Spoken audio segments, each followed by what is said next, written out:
இன்று திருப்பரங்குன்றம் கார்த்திகை தீப வழக்கில் இரு நீதிபதிகள் அமர்வு தீர்ப்பளித்திருக்கிறது. சங் பரிவார அமைப்பைச் சேர்ந்தவர்கள் இன்று மாலையே தீபம் ஏற்ற உத்தரவிடுவார்கள் என்று எதிர்பார்த்தார்கள்.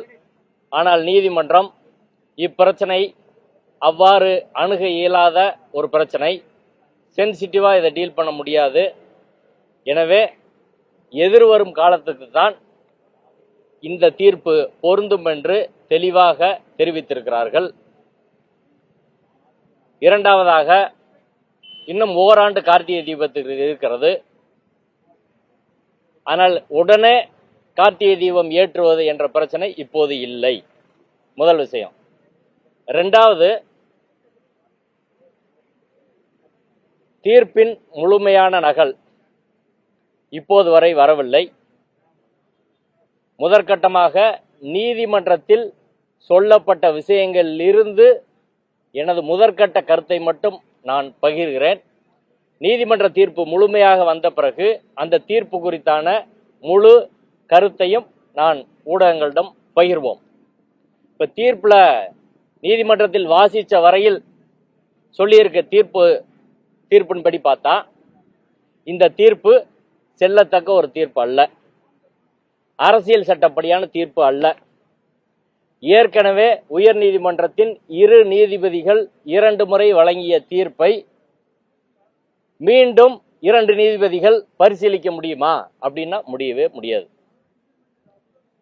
எனவே ரெச்சுடிகேட்டா வராது என்று இந்த தீர்ப்பிலே இன்றைய தினம் நீதிமன்றத்திலே சொல்லப்பட்டது. ஆனால் 100% இந்த பிரச்சனையிலே முன் தீர்ப்பு தடை என்பது பொருந்தும். ஒன்று. ரெண்டாவது, கோயில் ப்ரூவ் பண்ணணும் அப்படின்னு சொல்லியிருக்கிறாங்க. இது எங்களுக்கு விசித்திரமா தெரியுது. ஆடுகோழி வெட்டக்கூடாதுன்ற வழக்குல ஆடுகோழி வெட்டக்கூடாதுன்னு அனுமன் சேனா, இந்து மக்கள் கட்சி எல்லாம் வழக்கு போட்டார்கள். அந்த வழக்கு 2 நீதிபதிகள் முன்பு நீதிபதிகள் நிசாபானு சிறுமதி முன்னாடி விசாரணைக்கு வந்துச்சு. அந்த வழக்கில் நீதிபதி நிசாபானு அவர்கள் எல்லா வழக்கையும் தள்ளுபடி பண்ணாங்க. நீதிபதி சிறுமதி அவர்கள் தர்கா தரப்பு ஆடுகோழி வெட்டும் பழக்கம் அங்கு பலகாலமாக இருக்கிறது என்றால் நீங்கள் சிவில் நீதிமன்றத்தை அணுகி அந்த பழக்கத்தை உறுதி செய்ய வேண்டும் என்று உத்தரவிட்டார்.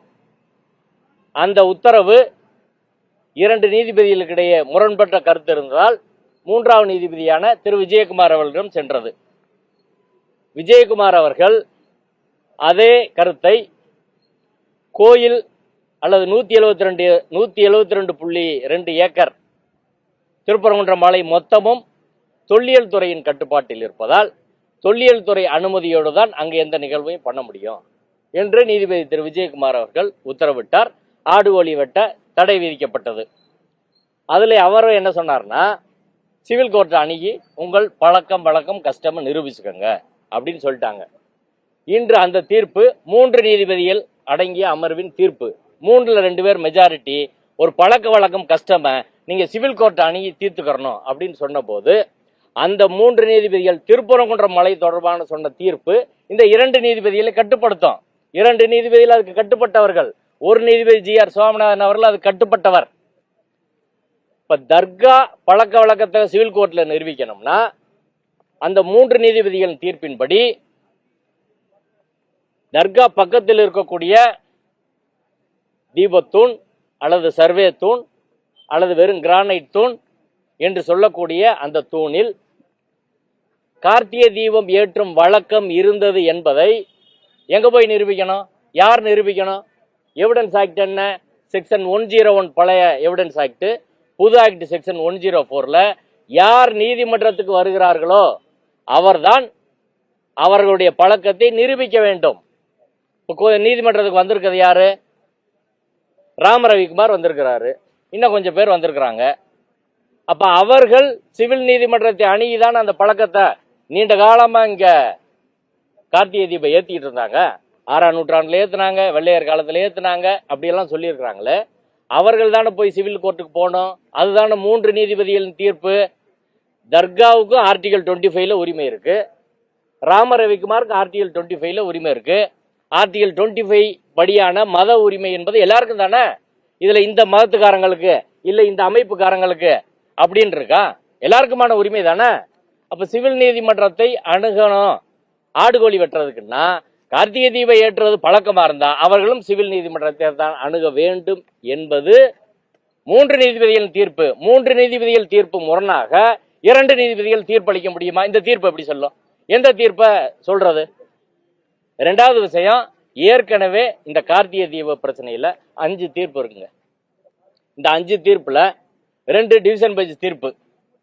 டிவிஷன் பெஞ்ச் தீர்ப்பு மட்டும் கிடையாது, இது 1923ல மதுரை 3வது சார்பு நீதிமன்ற நீதிபதி ராமையர் அவர்களால் இந்த கஷ்டமா இல்லையா என்ற பிரச்சனையும் தீர்க்கப்பட்டிருக்கு. அதுக்கப்புறம் அன்னைக்கு உயர் நீதிமன்றத்துக்கு போயிருக்கிறாங்க. அதுக்கப்புறம் உச்ச நீதிமன்றம் அன்றைய பிரிவு கவுன்சில்ல இறுதியாக இந்த வழக்கு தீர்க்கப்பட்டது.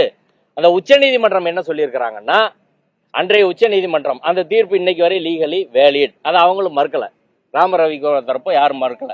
என்ன சொல்றாங்கன்னா, 1862ல 1912ல 2 முறை மலை உச்சியில் தர்கா அருகே இருக்கக்கூடிய இடத்தில் கார்த்திகை தீபம் ஏற்றக்கூடிய முயற்சி மேற்கொள்ளப்பட்டது. அந்த முயற்சி அன்றைய அரசால் முறியடிக்கப்பட்டது. அன்னைக்கு டிஸ்ட்ரிக்ட் ஜட்ஜ், அன்னைக்கு டிஸ்ட்ரிக்ட் கலெக்டர் தான் டிஸ்ட்ரிக்ட் ஜட்ஜ். அன்னைக்குள்ள டிஸ்ட்ரிக்ட் ஜட்ஜ் என்ன சொல்றாங்கன்னா, அந்த இடத்தில் கார்த்திகை தீபம் ஏற்றக்கூடிய தர்கா பக்கத்தில் இருக்கக்கூடிய இடத்தில் கார்த்திகை தீபம் ஏற்றக்கூடிய ஒரு வழக்கம் என்பது அங்க கிடையாது என்பதை, தர்கா அருகில் இருக்கக்கூடிய இடத்துல கார்த்திகை தீபம் ஏற்றும் வழக்கம் அங்க இல்லை என்பதை 1923 தீர்ப்பிலே நீதிபதி ராமையர் அவர்கள் பதிவு செய்கிறார். அந்த தீர்ப்பு என்பது 1931ல அன்றைய உச்ச நீதிமன்றத்தால் உறுதி செய்யப்படுகிறது. அன்றைக்கு உச்ச நீதிமன்றம் உறுதி செய்த ஒரு விஷயத்துல இன்னைக்கு 2 நீதிபதிகள் மாறுபட்டு எப்படி சொல்ல முடியும்? நான் அதே வரிகளை நான் படிக்கிறேன்.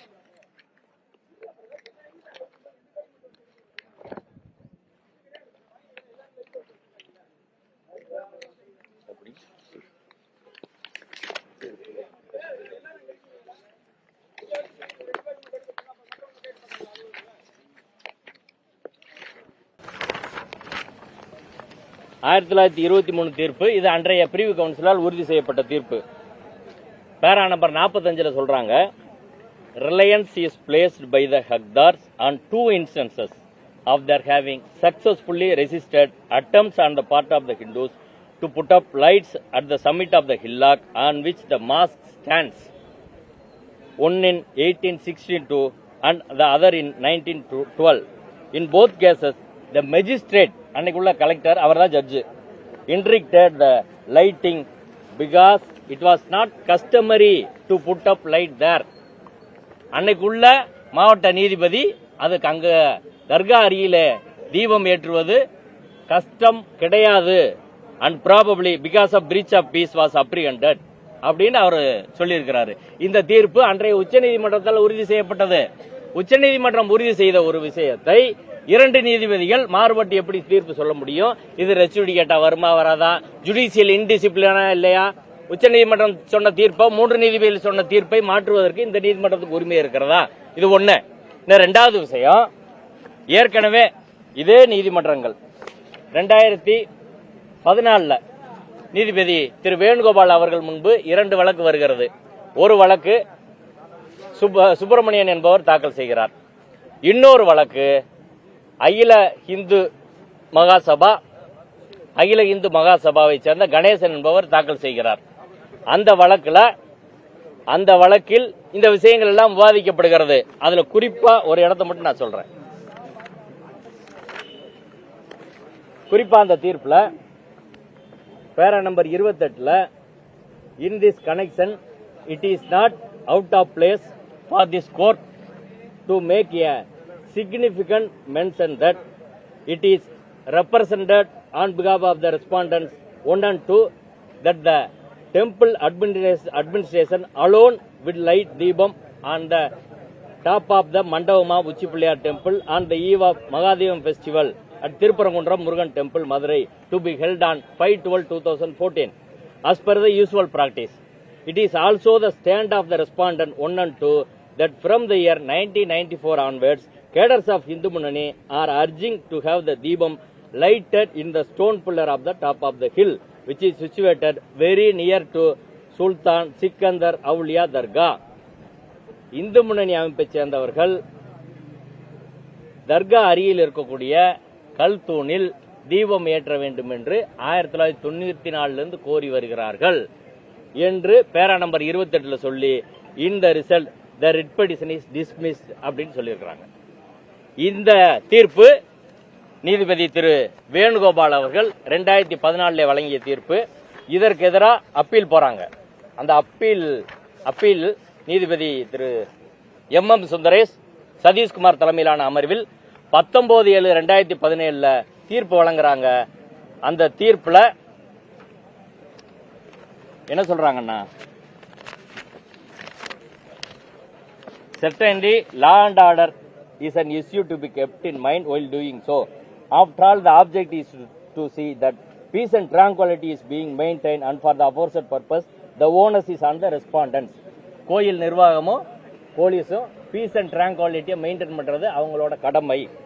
Thus the writ appeal stand disposed of by observing that the temple authority, namely the third respondent, will take appropriate action to see it communal harmony is maintained. சமூக நல்லிணக்கத்தை பாதுகாப்பதற்கு கோயில் நிர்வாகம் உரிய நடவடிக்கை எடுக்கணும். இப்ப நீதிபதி வேணுகோபால் அவர்கள் தீர்ப்பு, தர்கா பக்கத்தில் இருக்கக்கூடிய அந்த ஸ்டோன் பில்லர்ல கார்த்திகை தீபம் ஏற்றும் கோரிக்கை என்பதை அவர் நிராகரிச்சிருக்கிறாரு. அதற்கான அப்பீல் வந்திருக்கு. அப்பீல்ல நீதிபதி MM சுந்தரேஷ், நீதிபதி சதீஷ்குமார் தலைமையிலான அமர்வு அதை உறுதி செய்கிறார்கள். இப்ப 2 நீதிபதிகள் உறுதி செய்த பிறகு இன்னைக்கு நீதிபதி சுந்தரேஷ் அவர்கள் உச்சநீதிமன்றத்தில் இருக்கிறாரு. அவர் உச்சநீதிமன்றம் போயிட்டதுனால அந்த தீர்ப்பு செல்லாதுன்னு ஆயிருமா? இதே போல சுப்பிரமணியன் தாக்கல் செய்த வழக்கு நீதிபதிகள் கல்யாண சுந்தரம், பவானி சுப்பராயன் தலைமையிலான அமர்வுல இது ஆகம சாஸ்திரம். இன்னைக்கு நீதிமன்றம் 2 நீதிபதிகள் இன்னைக்கு சொல்றாங்க, கோயில் நிர்வாகம் இது ஆகமத்துக்கு எதிரானதுன்னு நிரூபிக்கல. கோயில் நிர்வாகமும் இது கஷ்டம் இல்லைன்னு சொல்லல, யாருமே சொல்லல அப்படின்னு சொல்றாங்க. கோயிலா கோர்ட்டுக்கு வந்துச்சு? கோயில் நிர்வாகம் கோர்ட்டுக்கு வந்தாங்க. ஏற்கனவே இதே விஷயம் நீதிபதி வேணுகோபால் அவர்கள் முன்பு சுப்பிரமணியன் என்பவர் வழக்கு தொடுத்து உச்சிப்பிள்ளையார் கோயில் பக்கத்துல தீப ஏற்ற வழக்கம் என்பது, அந்த வழக்கம் இறந்தவர்களுக்காக ஏற்றக்கூடிய வழக்கம், அது ஆகமத்துக்கு எதிரானதுன்னு வழக்கு போடுறாரு. அந்த வழக்கு தள்ளுபடியாகிறது. என்ன சொல்லி தள்ளுபடியாகிறது? நீதிபதி வேணுகோபால் கேட்கிறாரு, ஆகமத்துக்கு விரோதமான சொல்றீங்களே, டாக்குமெண்ட் கொடுங்க, எந்த ஆகமம் அப்படின்னு கேட்கறாங்க. எதுவுமே இல்ல, தள்ளுபடி ஆகிறது. அதுக்கும் அப்பீல் போறாங்க. அப்பீல் அந்த வழக்கு என்பது நீதிபதிகள் திரு கல்யாண சுந்தரம், பவானி சுப்பராயன் தலைமையிலான அமர்வில் உறுதி செய்யப்படுகிறது. It attains finality. நீதிபதி சுந்தரேஷ் அவர்கள் தீர்ப்பும் நீதிபதி கல்யாண சுந்தரம் இரு அமர்வின் தீர்ப்பும் இறுதியாயிருச்சு. இறுதியான பிறகு அந்த 2 நீதிமன்றத்தின் தீர்ப்பை மறு ஆய்வு செய்வதற்கான அதிகாரம் இன்னைக்குள்ள 2 நீதிபதிகளுக்கு உண்டான கிடையாது. 2 நீதிபதிகள் தீர்ப்பை மறு ஆய்வு செய்யக்கூடிய அதிகாரம் என்பது 3 நீதிபதிகளுக்கு இருக்கு, சுப்ரீம் கோர்ட்டுக்கு இருக்கு, 5 நீதிபதிகளுக்கு இருக்கு. எப்படி செய்ய முடியும்? அதனால நான் சொல்றேன், இந்த கேஸ் பெர் இன்கூரியம், இன்னைக்குள்ள ஜட்ஜ்மெண்ட் என்பது பெர் இன்கூரியம், அது சட்டப்படியானது கிடையாது. இந்த தீர்ப்பை அமல்படுத்த முடியாது. 3 டிவிஷன் பெஞ்ச் தீர்ப்பு இருக்கு. இப்ப 2 டிவிஷன் பெஞ்ச் என்ன சொல்றாங்க, 2017 உச்சிப்பிள்ளையார் கோயில் தான் சூட்டபிள் பிளேஸ், அதான் கோயில் நிர்வாகம் பழக்க வழக்கம் அப்படின்னு சொல்றாங்க. இப்போ வேற இடத்துல ஏத்த சொல்லி இன்னொரு டிவிஷன் பெஞ்ச் சொல்லுது. இந்த 3 நீதிபதிகள் 3 டிவிஷன் பெஞ்ச் தீர்ப்பையும் ஒரு டிவிஷன் பெஞ்ச் இன்னொரு டிவிஷன் பெஞ்சோட மாறுபட்டா என்ன செய்யணும்? சுந்தரேஷ் அவர்களின் தீர்ப்பையும் கல்யாண சுந்தரம் அமர்வுல சொல்றாங்க, அது மாறுபடல, ஒரே தீர்ப்பு சொல்றதுனால பிரச்சனை இல்ல. இப்ப அந்த 2 டிவிஷன் பெஞ்ச் தீர்ப்பை இந்த 3வது இன்னைக்கு விசாரிக்கக்கூடிய நீதிமன்றம் அதுல இருந்து மாறுபட்டால் என்ன பண்ணணும்னா, அதை தலைமை நீதிபதிக்கு ரெஃபர் பண்ணி லார்ஜர் பெஞ்சுக்கு இதை ரெஃபர் பண்ணணும். அதான் ப்ராப்பர் லீகல் கோர்ஸ், சட்டப்படியான ஒரு அணுகுமுறை என்பது. அதான் ஒரு நீதிபதி இன்னொரு நீதிபதியின் தீர்ப்பில் சிங்கிள் ஜட்ஜோட ஆர்டர்ல வேறுபட்டா அதை டிவிஷன் பெஞ்சுக்கு ரெஃபர் பண்ணணும், தலைமை நீதிபதிக்கு அனுப்பணும். அதே போல டிவிஷன் பெஞ்ச் 2 டிவிஷன் பெஞ்ச் தீர்ப்புல இவங்களுக்கு மாறுபட்ட கருத்து இருந்தால் அதை என்ன பண்ணணும், லார்ஜர் பெஞ்சுக்கு தான் ரெஃபர் பண்ணணும், தலைமை நீதிபதிகிட்ட கொண்டு போனோம். ஆனால் அதையும் இந்த நீதிமன்றம் என்பது செய்யவில்லை.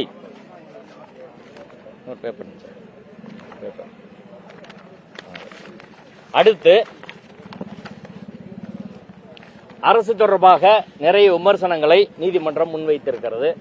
அரசாங்கம் தான் இந்த பிரச்சனையை பெருசாக்கிட்டாங்க, ஸ்பான்சர் பை ஸ்டேட் அப்படிலாம் சொல்லி இருக்கிறாங்க. என்னை பொறுத்தவரை அரசாங்கம் அப்படி எதுவுமே செய்யல. ஒரு மிகப்பெரிய கலவரம் வரும் சூழலை அவர்கள் தடுத்திருக்கிறார்கள். அதனால மதுரையிலே அமைதி வந்திருக்கிறது அப்படின்றதான் நாங்க மதுரையில் இருக்கிற மக்கள் வந்து பாக்குறோம். அடுத்த 1996 தீர்ப்பு தொடர்பாக நீதிமன்றம் இன்னைக்கு அதை கிளாரிஃபை பண்றோம் அப்படின்னு சொல்லியிருக்கிறாங்க. அதுல முக்கியமான விஷயம் என்னன்னா, இந்த இடம், இந்த தூண் இருக்கக்கூடிய இடம், இன்னைக்கு பிரச்சனைக்குரிய தூண் இருக்கக்கூடிய இடம் கோயிலுக்கு சொந்தம்னு சொல்லியிருக்கிறாங்க. இது எப்படி நீதிமன்றம் சொல்லுச்சு? ஆர்டிகல் 226ல அல்லது அதற்கான அப்பீல்ல டிஸ்பியூட்டட் கொஸ்டின் ஆஃப் ஃபேக்ட டிசைட் பண்ண முடியுமான்னு சொல்லுங்க. அந்த இடம் யாருக்கு சொந்தம்? கோயில் அவங்களுக்கு சொந்தம்ன்றாங்க, தர்கா அவங்களுக்கு சொந்தம்ன்றாங்க, வக்ஃப் போர்டு அவங்களுக்கு சொந்தம்ன்றாங்க. 2021 நீதிபதி திரு இளங்கோவன் தலைமையிலான அமர்வு, ஒரு இளங்கோவன் அமர்வில் இதே போல 2021 ஒரு வழக்கு வந்து, அந்த வழக்குல கோயில் நிர்வாகம் என்ன சொல்றாங்கன்னா, ஹோல் டாப் ஆஃப் த ஹில்லாக்னு சொல்லி 1923 தீர்ப்பு இருக்கு. அப்படி இருக்கிற போது மலையை அளக்காமல் இந்த பிரச்சனையை தீர்க்க முடியாது. மலையை அளக்கணும்ன்ற கோரிக்கையை வச்சது யாரு? கோயில் நிர்வாகம். அதை தர்கா தரப்பு ஏற்றுக்கிட்டுச்சு. அப்ப இதுவரை மலையை அளக்கவில்லை. அந்த இடம், அந்த தூண் யார் இடத்துல இருக்குது அப்படின்றது டிஸ்பியூட்டட் கொஸ்டின் ஆஃப் ஃபேக்ட். இது ஆர்டிகல் 226ல டிசைட் பண்ணவே முடியாது, ரிட் அப்பீல் டிசைட் பண்ண முடியாது. ஒன்னு. ரெண்டாவது, அந்த தூண் தீபத்தூணா, சமணர் தூணா, சர்வே தூணா, கிரானைட் தூணா அப்படின்றதும் டிஸ்பியூட்டட் கொஸ்டின் ஆஃப் ஃபேக்ட். அதுக்கு எவிடன்ஸ் வேணும், எக்ஸ்பர்ட் எவிடன்ஸ் வேணும். அது சிவில் கோர்ட்ல தீர்மானிக்க முடியும். மூன்றாவது, அங்க காலங்காலமா தீபம் ஏற்றப்பட்டதா இல்லையான்றது கஷ்டம். அது ரெண்டு தரப்பு மறுக்கிறாங்க. கோயில் மறுக்கிறாங்க. கோயில் தரப்புல இருந்து என்ன தெளிவா அவங்க சொல்லி முன் வச்சு மறுக்கிறாங்கன்னா, இது கோயில் தரப்புல அவங்க போட்ட return சப்மிஷனு, there is no evidence either in the present case or in any earlier case regarding how and when this tune came into existence, whether it is truly a தீபத்தூண் intended for lighting lamps, அது தீபத்தூணா, எப்ப வந்துச்சு, எப்படி வந்துச்சு, இதெல்லாம் அதுக்கான evidence எதுவுமே இல்ல. இது தீபத்தூணா இல்லையா, அதுல விளக்கேற்றுவதற்கு intending for lightingா இல்லையா, whether it is merely a survey or measurement structure, survey ஸ்டோனா இல்லையா, எதுவுமே ஆதாரங்கள் எதுவுமே இல்ல. பட் அவங்க என்ன சொல்றாங்கன்னா, unconnected to any Hindu ritual practice, இந்து மத வழிபாட்டு முறைக்கும் அந்த தூணுக்கும் எந்த சம்பந்தமும் இல்லை என்பது கோயில் தரப்பில் வைக்கக்கூடிய, நீதிமன்றத்தில் வைக்கக்கூடிய வாதம். இந்த வாதத்தை கெட் ஓவர் பண்ணி எழுதணும்னா எவிடன்ஸ் வேணும். அதுக்கு சிவில் கோர்ட் தான் போகணும். ஆனால் அப்படி சிவில் கோர்ட் போகாம இங்க இது டிஸ்பியூட்டட் கொஸ்டின் ஆஃப் ஃபேக்ட உயர்நீதிமன்றத்தில் எப்படி முடிவு செய்ய முடியும்? அதனாலதான் நான் சொல்றேன், இந்த judgment per incuriam, not on constitutional lines, அரசியல் சட்ட அடிப்படையில் ஏற்கனவே உள்ள ஜுடிஷியல் பிரசிடென்ட் அடிப்படையில் இந்த தீர்ப்பு இல்ல அப்படின்றதா இந்த தீர்ப்பு குறித்து கருத்து. அடுத்து 1996 தீர்ப்பு சொல்றாங்க. 1996 தீர்ப்பு மிக தெளிவாக இருக்கிறது. இதை ஏற்கனவே நீதிபதி வேணுகோபால் தீர்ப்புல டிஸ்கஸ் பண்ணியிருக்கிறாங்க. டிஸ்கஸ் பண்ணி அதன் பேர்ல அப்பீலையும் முடிவு பண்ணியிருக்கிறாங்க. அவங்க ஏற்கனவே இப்ப சொன்ன தீர்ப்புக்கு நேர் எதிராக முடிவு பண்ணியிருக்கிறாங்க. என்னன்னா, அது ஒரே இடம் தான், உச்சிப்பில் தீபத்தூண் என்பது ஒரே இடம் தான். கார்த்திகை தீபம் என்பது ஏற்றப்பட்டது தீபத்தூணில், கார்த்திகை தீபம் ஏற்றப்பட்டது இந்த ஆண்டு தீபத்தூணில். அதுல ஒன்றும் எந்த சந்தேகம் கிடையாது. ஆனா ஒரு மலையில ரெண்டு இடத்துல எப்படி ஏத்த முடியும்? இது கோயிலோட பழக்கம் இல்லைன்றத அவங்க கேள்வி. 1996 தீர்ப்பு 15 மீட்டர் டிஸ்டன்ஸ் சொல்றாங்க. 15 மீட்டர் எங்க இருந்து சொல்றாங்க? இதை நீ கிளாரிஃபை பண்ணிருக்கதா சொல்றாங்க. முழு தீர்ப்பு வந்தனே நான் சொல்றேன். 15 மீட்டர் அந்த 1996 தீர்ப்பும்படி தர்காவுக்கு சொந்தமான இடத்துல இருந்து, தர்கா காம்பவுண்ட்ல இருந்து கிடையாது, தர்காவுக்கு அலாட் பண்ண ப்ராப்பர்ட்டில இருந்து.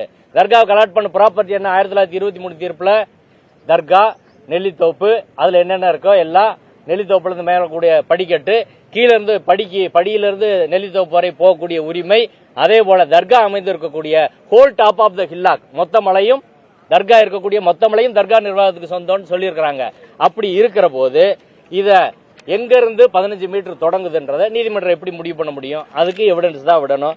அதனால அடிப்படையில் இன்று சொல்லப்பட்டிருக்க தீர்ப்பு என்பது அரசியல் சட்டப்படியானது கிடையாது, அமுல்படுத்த முடியாத ஒரு தீர்ப்பு, பெர் இன்குரியம் என்று சொல்வார்கள் சட்டமொழியில. அடுத்து இன்னொரு டைரக்ஷன் கொடுத்திருக்கிறாங்க, ஏஎஸ்ஐயோட கலந்து பேசி தான் எல்லா விஷயமும் பண்ணணும் அப்படின்னு சொல்லியிருக்கிறாங்க. அது ஏஎஸ்ஐயோட கலந்து பேசி பண்ணணும்னா அது கோயிலுக்கு தானே பொருந்தும். தர்காவுக்கு ஆட்களை கொஞ்சம் பேர் தான் அனுமதிக்கணும் அப்படின்னா கோயிலுக்குள்ளே அப்படித்தானே பண்ண முடியும். மொத்த 172.2 ஏக்கரும் இந்திய தொல்லியல் துறைக்கு சொந்தம் என்றால் 172 ஏக்கர்ல உள்ள எந்த நடவடிக்கை நடந்தாலும் அவங்களை கேட்டுதான் செய்யணும். அப்படி பார்த்தா கோயிலுக்குள்ள சமைக்க கூடாது, மடப்பள்ளி வைக்க கூடாது, அதை அங்க விநியோகம் பண்ணக்கூடாது, அங்க சாப்பிடக்கூடாது. தர்காவுக்கு சொன்ன எல்லாமே கோயிலுக்கு பொருந்தும். அதை ஏற்றுக்கிறாங்களா நீதிமன்றம்? எல்லாருக்கும் ஒண்ணுதானே? இப்போ அந்த ஏஎஸ்ஏ கேட்டு அப்படி பண்ணணுன்றது வந்து ரிலீஜியஸ் ரைட்டை கர்டைல் பண்ணுறது அப்படின்றதான் பார்க்குறோம். எனவே சங் பரிவார அமைப்பை சேர்ந்தவர்கள் இந்த வழக்கை தொடுத்து ஒரு அரசியல் நோக்கத்துக்காக செய்கிறாங்க. அந்த அரசியல் நோக்கத்துக்கு நீதிமன்றம் பழியாக இருக்கிறதா இல்லையா என்பதை முழு தீர்ப்பு பார்த்த பிறகு டீட்டெயிலாக அதை பற்றி பேசுவோம். ஆனால் தமிழ் சமூகம் இதையெல்லாம் கடந்து போகும். 2600 வருஷத்துக்கு முன்னாடி கீழடி மறைக்கப்பட்டது. 2600 வருஷத்துக்கு முன்னாடி நம்ம அதை வெளியே கொண்டு வந்திருக்கிறோம். ஒரு மிகப்பெரிய பண்பாட்டு அடையாளத்தை இதுபோல் சோழர் காலத்திலிருந்து பல்வேறு ஒரு மத வழிபாட்டு தலங்கள்ல சமணர் இடத்தை சைவர்கள் ஆக்கிரமிக்கிறது, சைவர் இடத்தை வந்து அடுத்து வர்றவங்க ஆக்கிரமிக்கிறது, இப்படி பல்வேறு சம்பவங்கள் வரலாற்றில் நடந்து மாறிக்கிட்டே போயிருக்கு. தமிழ் சமூகம், அறிவார்ந்த தமிழ் சமூகம், திருவள்ளுவரை முன்மாதிரியாக கொண்ட சமூகம் இதையெல்லாம் தாண்டி போகும். எத்தனை தீர்ப்புகள் வந்தாலும், என்ன பிரச்சனை வந்தாலும், திருப்பரங்குன்றத்திலேயோ மதுரையிலோ தமிழ்நாட்டு மக்கள் மத்தியிலோ இஸ்லாமியர்களுக்கும் தமிழர்களுக்குமான உறவை யாராலும் பிரிக்கவோ அசைக்கவோ முடியாது. அது அப்படியே தான் இருக்கும். இஸ்லாமியர்களுக்கு ஒரு நெருக்கடி என்பது சங் பரிவார அமைப்புகள் வந்தால் தமிழர்கள் ஒன்றுபட்டு நின்று அரணாக நின்று அதற்கான காப்பார்கள். இந்த தீர்ப்பில் இன்னும் 100 தீர்ப்பையும் இதை தாண்டி செல்வார்கள். அரசாங்கம் தொடர்பாக நிறைய விமர்சனங்களை நீதிமன்றம் வைத்திருக்கிறது.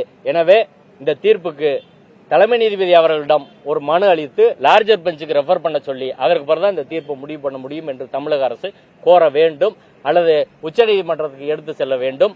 முழு தீர்ப்பு வந்த பிறகு நான் இது தொடர்பாக இன்னும் விரிவாக பேசுகிறேன். நன்றி.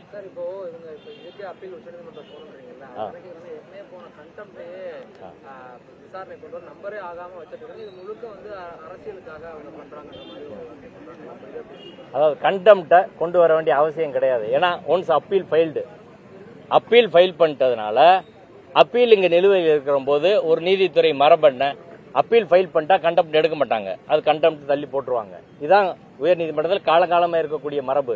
அப்பீல் ஃபைல் பண்ணி அப்பீல் விசாரணை நடக்கிற போது கண்டெம்ப்ட் கொண்டு வந்து என்ன பயன் என்ற அடிப்படையில் தான் தமிழ்நாடு அரசு அதை நம்பர் பண்ணல. இப்ப தீர்ப்பு வந்திருக்கு, இதுக்கு அப்பீல் போறதா இருக்கிறாங்க. அதனால அது ஒரு பிரச்சனை கிடையாது.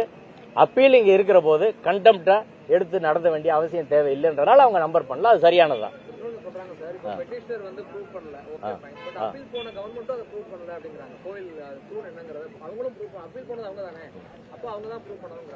இல்ல அந்த வாதம் என்பது சட்டப்படி சரியான வாதம் கிடையாது.